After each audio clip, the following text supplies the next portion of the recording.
ميسيو حسام يقدم أسعار الدواجن اليوم الثلاثاء 2 مايو 2023 في مصر. جملة وقطاعي، ارتفاع قوي وعنيف على المستهلك. الله يكون في عونك يا مربي بسبب غلو الأعلاف. السلام عليكم ورحمة الله وبركاته.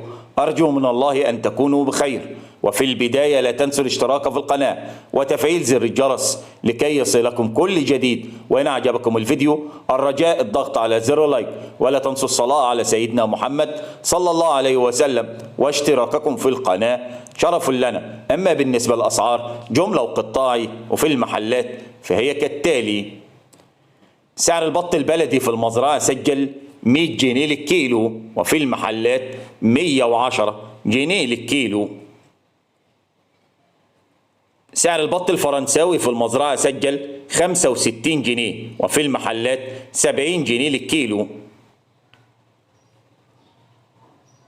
سعر البط المولار في المزرعة سجل 70 جنيه، وفي المحلات 75 جنيه للكيلو.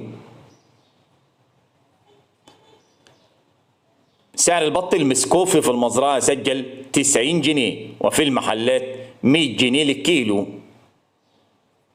سعر السمان في المزرعة سجل 55، وفي المحلات 60 جنيه للجوز.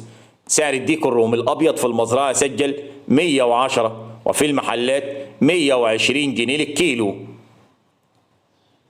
سعر الديك الرومي البلدي في المزرعة سجل 120 جنيه، وفي المحلات 130 جنيه. سعر الفراخ البيضة في المزرعة سجل 66 جنيه، وسعر التنفيذ 65، وفي المحلات 72 جنيه للكيلو.